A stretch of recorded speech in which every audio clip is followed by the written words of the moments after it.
يا نبي سلام عليكم يا رسول سلام عليكم يا حبيب سلام عليكم يا رسول الله صلوات الله عليكم يا حبيب الله لا إله إلا الله لا إله إلا الله لا إله إلا الله يا رسول الله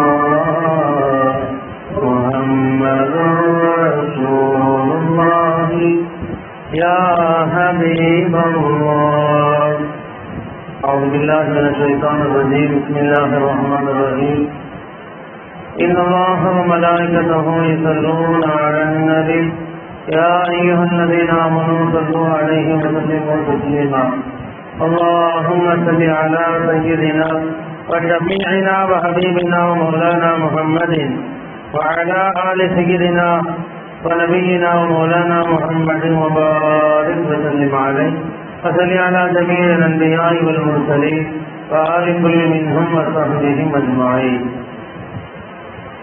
புனிதமான இந்த இடத்தில் நம்ம எல்லாம் ஒன்று திரட்டி நல்ல விஷயங்களை சொல்வதற்கும் அதை கேட்பதற்கும் வாய்ப்புரிந்த எல்லாம் வல்ல அல்லாஹ்வை போற்றி புகழ்ந்தவனாகவும் பெருமானார் முஹம்மது ரசூலுல்லாஹி ஸல்லல்லாஹு அலைஹி வஸல்லம் அன்னவர்கள் மீதும் அன்னவர்களின் அடித்தவர்களை அடிபரலாக பின்பற்றி நடந்த உத்தம சத்திய சஹாபாக்கள் தாபிஈன்கள் தபா தாபிஈன்கள் அவுலியாக்கள் நாதாக்கள் மகாக்கள் குதுபுகள் அர்தாபுகள் குறிப்பாக இங்கே குழுமி இருக்கக்கூடிய இன்னும் வரவிருக்கக்கூடிய நம் அனைவர்கள் மீதும் அல்லாஹ்வுடைய சாந்தியும் சமாதானமும் என்றும் குறைவின்றி நீங்காமல் நிலவரமாக ஆமீன். பெரும்பு குறித்தவர்களே, உலகத்தில் ஒவ்வொரு மனிதர்களும் தேடக்கூடிய விஷயம் மன அமைதி. மன அமைதியை தேடிக்கொண்டு எல்லா மனிதர்களும் தெரிகின்றார்கள். அவர்கள் எதை நோக்கி பயணித்தாலும் அந்த பயணத்தின் முடிவு மன நிறைவை தர வேண்டும், மன அமைதியை தர வேண்டும் என்ற அடிப்படை விஷயத்தை முன்வைத்துத்தான் எல்லா மனிதர்களும் ஆண்களாகட்டும் பெண்களாகட்டும் எல்லோருமே நாம் அதைத்தான் விரும்புகின்றோம், அதைத்தான் தேடுகின்றோம். இந்த தேடக்கூடிய மன அமைதி என்பது நம் அனைவருக்கும் கிடைத்து விட்டதா? நம் எல்லோரும் அதை அடைந்து விட்டோமா என்றால் நம்மில் மிகுதமானவர்கள் அதை அடையவே இல்லை என்பதுதான் நிதர்சனம். ஏன் அடையவில்லை? மன அமைதி எங்கு இருக்கின்றதோ அந்த பாதையை சரியாக அறிந்து அந்த இலக்கை நோக்கி நாம் பயணிக்கவில்லை. எனவே மன அமைதியை நாம் அடையவில்லை. எந்த வழியில் அல்லாஹ் மன அமைதியை வைத்திருக்கின்றான், எதன் மூலம் மன நிறைவை அல்லாஹ் நமக்கு தருவான் என்று குர்ஆனிலே வாக்குறுதி அல்லாஹ் சொல்லி இருக்கின்றானோ அந்த வழியை தவற விட்டுவிட்டு நாம் சில வழிகளை தேர்ந்தெடுத்துக் கொண்டிருக்கின்றோம். அந்த வழிகள் நமக்கு மன நிம்மதியை தரவே தராது. அல்லாஹ் சொன்னா அலாம் திக்ரில்லாஹி தத்மஇன்னுல் குலூப், என்னை நீங்கள் நினைவு கூறுவதில் தான் உங்கள் உள்ளம் சாந்தி பெறும். இறைவனுடைய திக்ர், இறை ஞானம், இறைவன் சார்ந்த சில செய்திகள் நம் வாழ்க்கையில் அன்றாடம் அதை நினைக்கின்ற பொழுது, இறைவனுடைய நினைவோடு வாழுகின்ற பொழுது நம் வாழ்க்கை மன நிறைவான மன அமைதியை தரக்கூடிய வாழ்க்கையாக அது மாறும் என்பதில் எவ்வித சந்தேகமும் இல்லை. அன்பு குறித்தவர்களே, பொதுவாக எல்லா வஸ்துக்களும் உலகத்தில் நாம் எதையெல்லாம் பயன்படுத்துகின்றோமோ அவைகளெல்லாம் அழுக்காகும், கரைகள் பிடிக்கும். அந்த அழுக்கை கரைகளை நீக்குவதற்கென்ற ஒரு சாதனம் இருக்கும். ஆடைகள் அழுக்கானால் சோப்புகளை கொண்டு அல்லது சோப்பு தூள்களை கொண்டு என்ன செய்வோம், அந்த ஆடைகளுடைய அழுக்கை நாம் சரி செய்து கொள்வோம். உடம்புடைய அழுக்கை, இப்படி ஒவ்வொரு பொருளுடைய அழுக்கையும் சரி செய்வதற்கு சுத்தப்படுத்துவதற்கு என்று ஒரு பொருள் என்பது இருக்கின்றது. அதே போன்று உள்ளம் என்பதும் சில நேரங்களில் அல்ல பல நேரங்களில் நம்முடைய பாவத்தின் காரணமாக அது அழுக்கடைந்துவிடும். அழுக்கான உள்ளத்தை சுத்தம் செய்வதற்குண்டான வழி என்ன? நபிகள் நாயகம் ஸல்லல்லாஹு அலைஹி வஸல்லம் சொன்னாங்க, வஸகாலத்துல் குலூபி திக்ருல்லாஹ், இந்த உள்ளத்துடைய அழுக்கை சுத்தம் செய்யக்கூடிய ஒன்று இறைவனுடைய திக்ர், இறை தியானம், இறைவனுடைய சிந்தனை. இது மட்டும்தான் உள்ளத்தில் பதிந்திருக்கக்கூடிய அழுக்கை சுத்தம் செய்யும் என்று நபிகள் நாயகம் ஸல்லல்லாஹு அலைஹி வஸல்லம் சொன்னார்கள். அன்பானவர்களே, பொதுவாக மனிதனுடைய உண்மையான தேடல் மன அமைதி. ஆனால் அந்த உண்மையான தேடலை நோக்கி பயணிக்கக்கூடிய பாதை தவறானது. சில பேர் நினைக்கிறாங்க, நல்ல பதவி இருந்தா மன நிம்மதி கிடைச்சிடும், அதிகாரம் இருந்தா மன நிம்மதி கிடைச்சிடும், பெரிய பொறுப்பு நம்மளுக்கு கிடைச்சிட்டா போதும் நம்ம நிம்மதியா இருக்கலாம் அப்படின்னு நினைக்கிறாங்க. ஆனால் அதிகாரமோ பதவிகளோ பெரிய பெரிய பொறுப்புகளோ அவர்களுக்கு மன நிம்மதியை தரவே தராது. வாழ்க்கையில் எத்தனையோ நிதர்சன வரலாற்று சான்றுகளை சொல்ல முடியும். 50 ஆண்டு காலம் ஸ்பெயினை முழு அதிகாரத்தோடு ஆட்சி செய்தவர் அப்துல் ரஹ்மான் உமவி. 50 ஆண்டு காலம் அதிகார ஆட்சியை செய்து கொண்டிருந்தார். ஆனா அவர் என்ன சொன்னார் தெரியுமா? 50 ஆண்டு காலம் என்னுடைய தலைமையில் என்னுடைய அதிகாரத்தின் கீழ் தான் இந்த ஸ்பெயின் இருந்தது. ஆனால் என் வாழ்க்கையில் 14 நாட்கள் மட்டுமே மன நிம்மதி இருந்தது. அதிகாரம் இருந்தா மன நிம்மதி கிடைக்கும் சொன்னா இவருக்கு கிடைச்சிருக்கணும். அதிகாரம் இருந்தா, பதவி இருந்தா, பெரும் பெரும் பொறுப்புகள் இருந்தால் மன நிம்மதி என்று அந்த சொல் உண்மையாக இருந்தால் அப்துல் ரஹ்மான் உமவி அவருடைய வாழ்க்கையில் சொல்கிறார், 50 ஆண்டு ஆட்சி செய்தேன், ஒரு 14 நாட்கள் மட்டுமே நான் நிம்மதியாக இருந்தேன் என்கிறார். அப்ப அதிகாரம் நமக்கு நிம்மதியை தராது. சில நேரங்களில் செல்வம் நிம்மதியை, அளவில்லாத செல்வம் இருந்தால் நிம்மதியாக வாழலாம். கோடிக்கணக்கில் சொத்து இருந்தா போதுங்க, கவலையே பட தேவையில்லை நம்ம நினைப்போம். ஏன்னா இந்த கஷ்டமே காசுனால தானே கஷ்டம். கை நிறைய அல்ல காசு கொடுத்தனால கஷ்டமே இல்லை, சந்தோஷமா இருக்கலாம், மன நிறைவா இருக்கலாம் நினைப்போம். ஆனால் அதற்கும் நிறைய சான்றுகள் இருக்கிறது. எத்தனையோ கோடீஸ்வரர்கள் தூக்க மாத்திரை போடாம தூக்கமே வராது. கோடிக்கணக்கில் சொத்து இருக்கும், ஆனா அவங்களுடைய தூக்கத்தை நிர்ணயிப்பது தூக்க மாத்திரை தான். கிறிஸ்டினா அப்படின்னு சொல்லக்கூடிய பெரிய கோடீஸ்வரனுடைய மகள், கப்பல் துறைமுகத்தின் கப்பல் தொழிலின் ராணி என்று அழைக்கப்படக்கூடிய பெரிய கோடீஸ்வரி. ஒட்டுமொத்த சொத்துக்கும் அவள் தான் மாறிது. அப்படிப்பட்ட செல்வ சீமாட்டியாக இருந்த கிறிஸ்டினா உலகம் முழுவதும் பயணித்தாள், பல திருமணங்கள் செய்தாள்.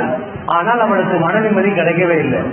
காசு மனங்கள் இருந்தால் மன நிம்மதி என்று இருந்தால் இந்த கிறிஸ்டினாவுக்கு மன நிம்மதி கிடைத்திருக்கணும். ஆனால் அவளுடைய காசு மனங்கள், கோடிக்கணக்கில் இருந்த சொத்துகள் அவளுக்கு மன நிம்மதியை தரவே இல்லை. சில பேர் இப்படி நினைப்போம், ஒரு பெரிய வீட்டை கட்டி குடும்பத்தோட பிள்ளைகளோட பேர பிள்ளைகளோட சந்தோஷமா இருந்தா வாழ்க்கை நம்ம ஜெயிச்சிட்டோம் அப்படின்னு நம்ம நினைப்போம். ஆனால் அதுவும் உண்மையான மன நிம்மதிக்கான வழி அல்ல. எத்தனையோ பேர் போய் கேளுங்களேன், எத்தனையோ பேர் பெரிய வீடு கட்டியிருப்பாரு, அவர்கிட்ட போய் கேளுங்க, ஒரு 5 நிமிஷம் பேசி கொடுத்து பாருங்க, என்னங்க எப்படிங்க வாழ்க்கை போயிட்டு இருக்குன்னு படம் ஆரம்பிச்சிருவாரு. என்னங்க வாழ்க்கை எல்லாமே இருக்குதுங்க, எல்லாமே இருக்குன்னு சொல்லிட்டு புலம்பத்த ஆரம்பிப்பாரு. அப்ப நல்ல பெரிய வீடு, செல்வம், செழிப்பு, அதிகாரம் எல்லாம் இருந்தால் மன நிம்மதி அப்படின்னு சொன்னா அவர் புலம்ப கூடாது. நீங்க யாரையெல்லாம் பார்த்தால் இவர் சந்தோஷமா இருக்கிறார் நம்ம நினைக்கிறோமோ, வெளிரங்கத்தில் அப்படிதான் எல்லாருமே வந்து புலம்ப மாட்டாங்க, எல்லாருமே வந்து தன்னுடைய கவலை வெளிப்படுத்த மாட்டாங்க. நாம் யாரையெல்லாம் மகிழ்ச்சியான மனிதன் என்று நினைக்கிறோமோ அவங்கள்ட்ட போய் ஒரு 5 நிமிஷம் பேசி கொடுத்து பாருங்க, அவர் புலம்புவாரு. என்னங்க வாழ்க்கை எல்லாம் இருக்கு நிம்மதியிலையும் பாரு, எல்லாம் இருக்கு நிம்மதியிலையும் பாரு. அல்லது என்ன செய்வாரு, உறவுகளை பற்றி குறை சொல்வார்கள். உறவுகள் எல்லாம் இருக்காங்க, ஆனா எந்த யூஸும் இல்லை எனக்கு, நான் பெற்ற பிள்ளை கூட எனக்கு யூஸ் இல்லை. உறவுகளை பற்றி குறை சொல்வார்கள். அல்லது நண்பர்களை பற்றி மன வேதனைகளை பகிர்ந்து கொள்வார்கள். நம்ம யாரையெல்லாம் சந்தோஷமானவர்கள் என்று நினைக்கிறோமோ அவர்களிடத்தில் ஒரு 2 நிமிடம் பேசினால் தெரியும், அவருடைய மனக்கவலைகளை வெளிப்படுத்துவார்கள். அன்பர்களே, ஒரு விஷயம் என்னன்னா, நம்ம நினைக்கிற மாதிரி இல்ல வாழ்க்கை, நம்ம நினைக்கிற மாதிரி இல்ல வாழ்க்கை. நாம் மன நிம்மதியை தேடி பயணிக்கக்கூடிய அந்த பயணம் தவறானது. எனவேதான் ரிசல்ட் தப்பாவே கிடைக்குது. நம்ம மன நிம்மதியை தேடி பயணிக்கின்றோமே, அந்த பயணம் தவறாக இருப்பதினால் தான் நமக்கு மன நிம்மதி கிடைக்கிறதே இல்லை. ரொம்ப நாளா ஒரு மனுஷன் துவா செஞ்சுட்டே இருந்தாரு. ரொம்ப நாளா துவா செஞ்சுட்டு என்ன துவானா, ஹிதர் அலைஹிஸ்ஸலாம் அவங்களை சந்திக்கணும், ஹிதர் அலைஹிஸ்ஸலாம் அவர்களை சந்திக்கணும் துவா செஞ்சுட்டே இருந்தாரு. அல்லாஹ் அந்த வாய்ப்பை அந்த மனிதருக்கு கொடுத்தான். ஹிதர் அலைஹிஸ்ஸலாம் அவர்களை சந்தித்தார். சந்திச்ச மனுஷன் என்ன செஞ்சார்னா, ஹிதர் அலைஹிஸ்ஸலாம் உங்களை பார்த்து சொன்னா எனக்காண்டி துவா செய்யுங்களே, ஏன்னா நீண்ட நாளுடைய ஆசை உங்களை சந்திச்சுட்டேன், எனக்கு நீங்க ஒரு துவா மட்டும் செய்யுங்க. அவங்க கேட்டாங்க என்னப்பா துவா செய்யணும், சொல்லுப்பா செய்யறேன். அப்ப இந்த மனுஷன் சொன்னா எனக்கு அளவில்லாத செல்வம் வேணும், கோடிக்கணக்கில் செல்வம் எனக்கு கிடைக்கணும், நான் சந்தோஷமா வாழணும், இதுக்கு மட்டும் துவா செய்யுங்க. அப்ப அவரு சொன்னாரு சந்தோஷமா வாழணும்னு கேட்கறதெல்லாம் கரெக்ட் தான், ஆனா கோடிக்கணக்கில் சொத்து இருந்தா செல்வம் இருந்தா பணம் இருந்தா சந்தோஷமா வாழலாம் நினைச்சு இந்த கேள்வி கேட்கிறேன், இது தப்பு, அப்படிலாம் இருக்க முடியாதுங்கிறாரு. இந்த மனுஷன் புடிவாதமா இல்ல இல்ல எனக்கு துவா செய்யுங்க, எனக்கு நீங்க துவா செய்யுங்க, எனக்கு அளவில்லாத செல்வம் வேண்டும், நிறைய காசு பணங்கள் வேண்டும், அப்ப நான் நிம்மதியா இருப்பேன் வாழ்க்கையில அப்படின்னு சொல்லும் பொழுது ஹிதர் ஒரு சான்ஸ் கொடுக்குறாங்க. சரிப்பா சொன்னேன் உனக்கு புரியல, ஒரு 3 நாள் டைம் தர்றேன், 3 நாள். இந்த 3 நாட்களில் நீ விரும்பக்கூடிய நபர்களை எல்லாம் போய் பார். உலகத்துல நீ என்ன யாரையெல்லாம் பார்க்கிறாயோ அவர்கள் அனைவரையும் பார். உன்னுடைய மனதில் எந்த மனிதன் சந்தோஷமாக வாழ்வதாக உனக்கு தோன்றுகிறதோ அந்த மனிதனுடைய பெயரை இல்லத்திலே வந்து சொல், நான் அவரை போன்று உன் வாழ்க்கை மாறுவதற்கு அல்லாஹ்விடத்திலே துஆ செய்கிறேன். இவருக்கு ரொம்ப சந்தோஷம். அல்ஹம்துலில்லாஹ். நம்ம போய் என்ன செய்வோம், உலகத்தை சுத்துவோம், நல்ல சந்தோஷமா வாழ்ந்த மனிதரை பார்த்து அவர் பேரை போய் சொன்னா அவரு மாதிரி நம்மளும் ஆயிரலாம் சொல்லி என்ன செய்யறாரு, ஒவ்வொருத்தரா பாக்குறாரு, யாரெல்லாம் சந்தோஷமா வாழ்றாங்க, யாரெல்லாம் மகிழ்ச்சியா வாழ்றாங்க. இவர் பார்க்கக்கூடிய எல்லா மனிதர்களுமே ஏதாவது ஒன்றை குழம்பிக் கொண்டே இருக்கிறார்கள், ஏதாவது ஒன்றை குறை சொல்லிக் கொண்டே இருக்கிறார்கள், கஷ்டப்பட்டு கொண்டே இருக்கிறார்கள். இவருக்கு நினைச்ச மாதிரி ஆள் கிடைக்கல. அப்ப உலகம் முழுவதும் கஷ்டத்துல தான் இருக்குது, உலகம் முழுவதும் துன்பத்தில் தான் இருக்கிறது, உலகமே குழம்பிக் கொண்டுதான் இருக்கிறது அப்படின்னு வணங்குற மனுஷன் 3 நாள் முடிய போகுது. 3ஆவது நாள் முடிஞ்சா அந்த அவருடைய கோரிக்கை அங்க நிறைவேறாது. ஒரு கட்டத்துல அங்க இங்கேயும் தேடி ஒருத்தரை கண்டுபிடிச்சிட்டாரு, நகை கிடக்காது. அவரை பார்த்தா பெரிய கோடீஸ்வரன், சந்தோஷமா இருக்கிறாரு, நிறைய பேர் அவர்கிட்ட வேலை செய்யறாங்க, நிறைய பல ஊழியர்கள் வைத்திருக்கிறார், குடும்பம் பிள்ளைகளோடு மகிழ்ச்சியாக சந்தோஷமா வாழ்றாரு. இவர் மனசுல வந்துருச்சு, ஆஹா இவரு தான் நல்ல, உலகத்திலேயே நாம் பார்த்த மனிதர்களில் மகிழ்ச்சியான மனிதர் இவர் தான், இவர் மாதிரி வாழ்வதற்கு நாம் துவா செய்ய வேண்டும் என்று மனசுல நினைச்சிட்டாரு. இப்ப ஹிதர் அவளை சந்தைக்கு போகணும், போய் சொல்லணும் இந்த நகைக்கடைக்கார மாதிரி என் வாழ்க்கை இருந்தா போதும், அதை சொல்வதற்கு போகணும். ரெடி ஆயிட்டாங்க போறதுக்கு. போற வழியில ஒரு குழப்பம், நேரடியா அந்த செல்வந்தன் அந்த நகைக்கடைக்காரன் போய் பேசிடுவோமே, வெளியே பார்த்தா அப்படி தெரியுது, உள்ள என்ன இருக்குன்னு தெரியல, நேரடியா போய் கேட்டுருவோம் அப்படின்னு சொல்லி என்ன செஞ்சாரு, அந்த செல்வந்தன்ட்ட போய் பேசுறாரு. இந்த மாதிரி நடந்துச்சு ஒரு செய்தி, ஹிதர் அவங்களோட சந்திக்கும் ஆசைப்பட்டேன், அந்த வாய்ப்பு அல்லாஹ் கொடுத்தான், இப்படிதான் துவா செய்ய சொன்னேன். அவர் என்ன சொன்னார்னா, உனக்கு உன் பார்வையில யார் சந்தோஷமா வாழ்வதாக தெரிகிறதோ அவர்களை சொல், நான் அவர்களை கொண்டு நீ மாறுவதற்கு அல்லாஹ்கிட்ட துவா செய்யறாரு. என் பார்வையில் நீங்க தான் ரொம்ப சந்தோஷமா இருக்கீங்க, கோடிக்கணக்கில் சொத்து வச்சிருக்கீங்க, பிள்ளை கட்டிகளோடு சந்தோஷமாக வாழ்கிறீர்கள், எத்தனை எத்தனை ஊழியர்கள் வேலையாட்கள் உங்களுக்கு இருக்கிறார்கள் அப்படின்னு சொல்லி இவர் சொல்றாரு, நான் ஒரு முடிவு எடுத்துட்டேங்க, உங்கள மாதிரி தாங்க வாழ்ந்தா வாழணும்.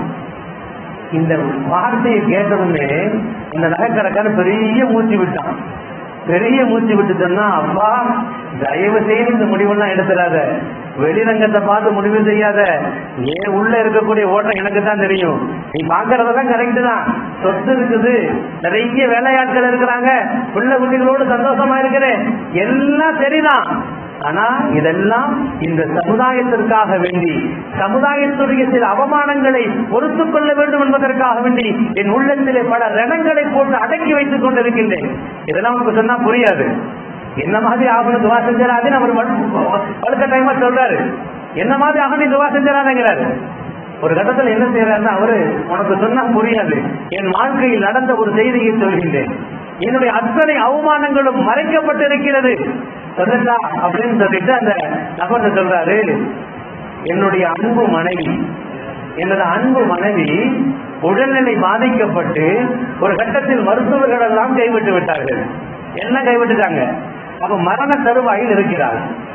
அந்த சமயத்தில் அவ என்கிட்ட பேசினா, ஏங்க நான் கொஞ்ச நாள்ல போட்டோ போயிடுவேன் அப்படின்னு உங்களுக்கு என்ன ஜாலி தான், அடுத்த கல்யாணம் பண்ணி சந்தோஷமா இருப்பீங்க. எப்ப மரண தருவாயில் இருக்கும் பொழுது மனைவி பேசுறான், உங்களுக்கு என்னங்க சொத்து சுகம் எல்லாம் இருக்குது, நான் போயிட்டேன்னா வேற மனைவி கல்யாணம் பண்ணிக்குவீங்க. இவருக்கு தான் அம்மா அப்படிலாம் பேசாதம்மா, எனக்கு இந்த நிலைமை இந்த நிலைமைகள் ஒண்ணு பாக்குறது அவ்வளவு கஷ்டமா இருக்குது, இந்த நேரத்தில் அதெல்லாம் பேசலாமா நீ, அதெல்லாம் வாய்ப்பே இல்லை, யாரையும் கல்யாணம் பண்ண மாட்டேன், அந்த அம்மா விடவே இல்லை. அந்த நேரத்துலயும் சில பெண்கள் என்ன செய்வாங்க, என்ன சொன்னாலும் ஒரு பிடிச்சபடி நான் பிடிச்ச மயிலுக்கு 3 காலே நிற்பாங்க. அந்த அம்மா அப்படித்தான், இல்ல இல்ல நீங்க எப்படியே கல்யாணம் பண்ணிடுவீங்க, நான் 2-3 நாள்ல மொத்தம் போயிடுவேன். இதவே போனது. ஒரு கட்டத்துல ரொம்ப அன்பா இருந்தார் மனைவி மேல. ஒரு கட்டத்தில் இவர் என்ன செய்தார்னா, மனைவியின் மீது உள்ள அன்பை உண்மையான அன்பு என்று நிரூபிப்பதற்காக வேண்டி, அந்த காதலை உண்மையான காதல் என்று நிரூபிப்பதற்காக வேண்டி தன்னுடைய ஆணுறுப்பு அறுத்தறிவிட்டார். போதுமாமா, உன் மேல உண்மை அன்பு வச்சிருக்கா இல்லையா, நான் கல்யாணம் பண்ண மாட்டேன், இந்த வேலையை நான் செஞ்சுட்டு போதுமா, உனக்கு சந்தோஷமா?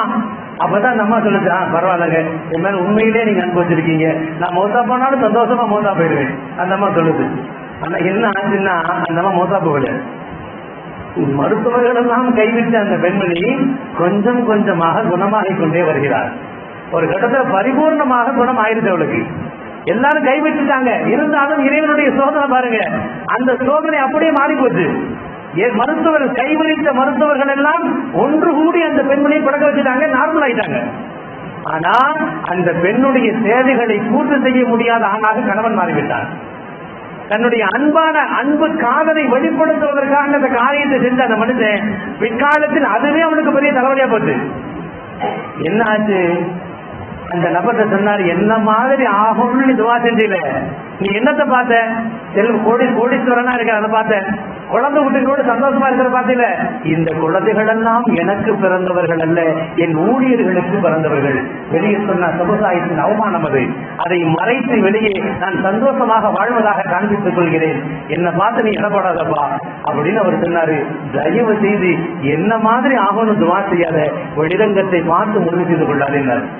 பெரும்பாலும் அப்படித்தான் வணங்குறோம், வெளியே பாக்குறோம், அவர்கிட்ட காசு இருக்கு, அவர்கிட்ட மங்களா இருக்குது, அவர்கிட்ட அவங்க வீட்டுல ஏற்றி இருக்குது, நம்ம வீட்டுல சைக்கிள் தானே இருக்குது, அல்ஹம்துலில்லாஹ் சைக்கிள் இருக்குது, அது வரைக்கும் அல்ஹம்துலில்லாஹ். நம்ம பெரும்பாலும் என்ன செய்யறோம்னா, அடுத்தவர்களுடைய நிலையை பார்த்து அவர்கள் மகிழ்ச்சியாக இருப்பதாக நினைத்துக் கொள்கிறோம்.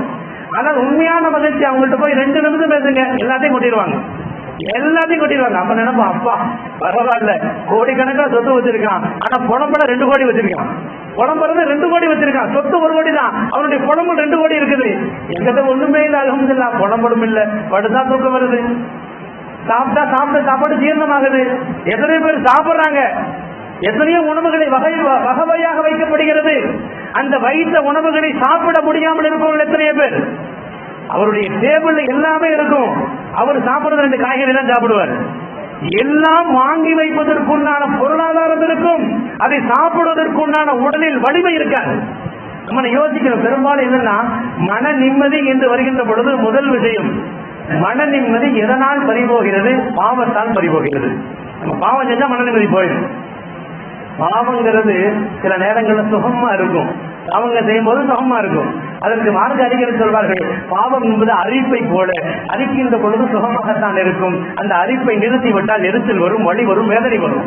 பாவம் என்பது சுகமாகத்தான் தெரியும், ஆனால் அந்த பாவத்தை செய்துவிட்டால் அதனுடைய தண்டனைகள் பெரியதாக இருக்கும். அப்ப மன நிம்மதி போயிடும். அப்ப மன நிம்மதி ஏன் போகிறது? முதல் விஷயம், பாவங்கள் வந்தால் மன நிம்மதி போகும். 2வது விஷயம், நாம் நம்மை விட உயர்ந்தவர்களை பார்த்தால் மன நிம்மதி போயிடும்.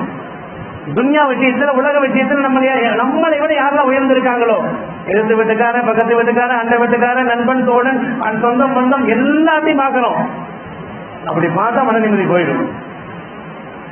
ஷேக் சாதி அப்படின்னு சொல்லக்கூடிய ஒரு மாமனிதர், ரொம்ப ஏழ்மையான மனுஷன்.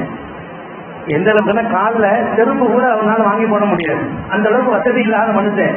கடுமையான வெயில் காலம், வெயில நடந்து வரும்போது அல்லாண்டு துவா செய்யறது, யாருலாம் நான் என்னதான் உனக்கு நான் குறை வச்சேன், நான் சொல்லுகிறது இல்லையா, நோம்பு வைக்க நம்ம சொல்றோம் இல்ல, சொல்லுகிறது இல்லையா, நோம்பு வைக்கிறது இல்லையா, அண்டை வீட்டாங்களை பாக்குறது இல்லையா, எல்லாத்தையும் நான் செய்யறேன். வெயில் காலம், பள்ளிவாசலுக்கு நடந்து போகணும், காலெல்லாம் சொல்லுது, செருப்பு கூட எங்கிட்ட இல்லையேன்னு புலம்பிட்டு போறாரு. புலம்பிட்டு போகும்பொழுது லொஹுருடைய நேரம், பள்ளிவாசல் கடுமையா வெயில் இருக்குமா இல்லையா, புலம்பிக்கிட்டே வர்றாரு மனுஷன். பள்ளிவாசல்ல வந்து பள்ளிவாசலில் நுழைவதற்கு முன்பு ஒரு காட்சியை பார்க்கிறாரு, அப்படி துடிச்சு போயிட்டாரு. என்ன காட்சினா, பள்ளிவாசலுடைய வாசலிலே ஒரு இளைஞன், ஒரு வாலிபன் 2 காலும் இல்லாமல் இருக்கிறார். உள்ள வந்தவர் ஓடி பள்ளிவாசல் 2 ரக்காய் சொல்லுவது, சஜ்ஜா செஞ்சுட்டு அல்லாடுவார், யாரெல்லாம் செருப்புதான் இல்ல, அல்ஹம்துலில்லாஹ், எனக்கு 2 கால் இல்லாம ஆக்கலையே, எனக்கு 2 கால் இருக்குது அல்ஹம்துலில்லாஹ், வெளியே வந்து கால் இல்லாம இருக்கான், எனக்கு செருப்புதான் இல்ல அல்ஹம்துலில்லாஹ். அப்ப நம்மளை விட உயர்ந்தவர்களை பார்த்தால் கவலை தான் வரும். நம்மளை விட தாழ்ந்தவர்களை பார்க்க வேண்டும். எனக்கு அல்லாஹ் கொடுத்த அந்த நிஅமத்துகளை, அருள்கொடைகளை நான் அனுபவிக்கக்கூடிய அந்த அருள்கொடைகளை நினைக்க வேண்டும் என்று சொன்னால், நன்றி உள்ளவனாக மாற வேண்டும் என்று சொன்னால், உயர்ந்தவர்களை பார்த்தால் நன்றி வராது. என்ன வரும்? குழம்பம் தான் வரும். என்ன வாழ்ந்து என்ன பிரயோஜனம்? அப்படித்தான் பேசிக்கிட்டே இருப்போம். அதுக்கு ரிசல்ட்டே கிடையாது. அதுக்கு என்னதான் வழி? மன நிம்மதிக்கு ஒரே வழிதான். மேல உள்ளவன பாக்காத, கீழே ஒண்ணு பாரு. பரவாயில்ல, அல்ஹம்துலில்லாஹ். அந்த ஆளுக்கு கால் இல்லை, எனக்கு செருப்பு தான் இல்லை, அவருக்கு காலே இல்லாம போச்சு. இப்படி ஒவ்வொன்றா சிந்திக்கணும். இப்படி நாம் வாழ்க்கையில் ஒவ்வொரு கட்டத்தையும் நான் நினைத்து பார்க்கின்ற பொழுது, ஒரு தடவை குதிரதி எல்லாம் அவங்க வாழ்க்கையில் நடந்தது. அவங்க கழுதையில பயணிச்சிட்டு இருந்தாங்க. இந்த காலத்துல குதிரை கழுதை எல்லாம் வாகனமாக பயன்படுத்துவார்கள். கீழே விழுந்துட்டாரு. கீழே விழுந்து அல்ஹம்துலில்லாஹ்ங்கற. அப்ப கீழே விழுந்து அடிபடும், அல்ஹம்துலில்லாஹ். மற்றவங்க பார்த்து கேட்டாங்க, என்னங்க கீழே விழுந்து போட்டு அல்ஹம்துலில்லாஹ் சொல்றீங்க? அவரு சொன்னாரு, என் விதியில் கீழே விழுவேன் என்று எழுதப்பட்டிருந்தது, அது நடந்து விட்டது, அல்ஹம்துலில்லாஹ். போய் புறம்புனா என்ன ஆக போகுது? இப்படி ஆயிடுச்சு, அப்படியாச்சு, நடக்க முடியாதே, போக முடியாதுன்னா ஒண்ணு, அதான் எழுதப்பட்டு விட்டது. இறைவன் எழுதப்பட்டது கண்டிப்பாக நடந்தே ஆகும். அப்படி இருக்கின்ற பொழுது இது நடந்து விட்டதே, இப்படி ஆயிருச்சு, அப்படி ஆயிருச்சுன்னு குழம்பிட்டே இருந்தா அங்க நிம்மதி இருக்காது. அவர் சொன்னார், கீழே விழுந்த உடனே சொன்ன முதல் வார்த்தை அல்ஹம்துலில்லாஹ். இறைவன் நான் இந்த வாகனத்திலிருந்து கீழே விழுவேன் என்று ஏற்கனவே எழுதிவிட்டான், அது நடந்து விட்டது, அல்ஹம்துலில்லாஹ். காரியத்தெல்லாம் லேசாக்கிடுவான், மன நிம்மதி அங்க வந்துடும். அன்பானவர்களே, மன நிம்மதியை நாம் தேடுகின்றோம், அதிகாரத்தில் தேடுகிறோம், கிடைப்பதில்லை. பதவியிலே தேடுகிறோம், கிடைப்பதில்லை. இப்படி ஒவ்வொன்றாக நாம் செல்வத்திலே தேடுகின்றோம், கிடைப்பதில்லை. ஒவ்வொரு வழியாக நாம் தேடிக்கொண்டே இருக்கிறோம்.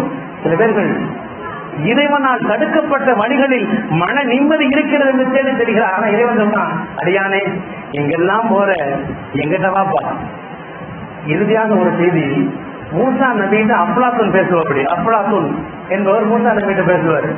மூசாவே, இந்த வானம் அம்பு, இந்த வானம் வில்லு மாதிரி, இந்த வானம் முழுக்க வில்லு மாதிரி, உலகத்துடைய அத்தனை சோதனைகளும் அம்பு மாதிரி. இந்த அம்பை எரியக்கூடியவன் அல்லாஹ். அவர் சொல்றாரு, இவ்வளவு பெரிய வில்லுல உலகத்துடைய ஒட்டுமொத்த சோதனையும் அல்லாஹ் என்ன செய்யற, அம்பளை வச்சு இந்த மனிதர்களை பார்த்து எரிந்து கொண்டே இருந்தால் இந்த மனிதன் எப்படி நிம்மதியா இருப்பான்? அவர் என்ன சொல்ற, அல்லாஹ் சோதனை கொடுத்துக்கிட்டே இருக்காங்கிறாரு. மூசா ஒரே பதில் சொன்னார், ஆமாப்பா நீ சொல்றதெல்லாம் கரெக்டுதான். அல்லாஹ் என்ன செய்யற, அம்பள சோதனைகளை இந்த மனிதர்களுக்கு எரிந்து கொண்டே இருக்கிறான்னு சொல்றீங்க, கரெக்டு தான். அம்பு ஒரு மனிதன் எப்ப எரிவான்? அருகில் உள்ளவர்கள் மீது எரிவானா, தூரத்தில் உள்ளவர்களும் எரிவானான்னு கேட்டாரு. தூரத்தில் இருக்கவங்க தான் அம்பு எறிய முடியும். மூசா நபி சொன்னாங்க, அல்லாஹ் தான் அம்பு எறியறான்ல, நீ அல்லாஹ் பக்கத்துல போயிரு, அம்பு எறிய மாட்டான். பிரச்சனை என்னன்னா அல்லாஹ்வுக்கு தூரமா இருக்காதான் பிரச்சனை. இறைவனை விட்டு நாம் தூரமாக இருக்கின்றோம். எனவே அவனுடைய சோதனை என்ற அம்பு வந்து கொண்டே இருக்கிறது. மூசா சொன்னாங்க, பக்கத்துல போயிருப்பா, அல்லாஹ்வுக்கு பக்கத்துல போயிரு, அல்லாஹ் இதுக்கு அம்பு எறிய போறான்.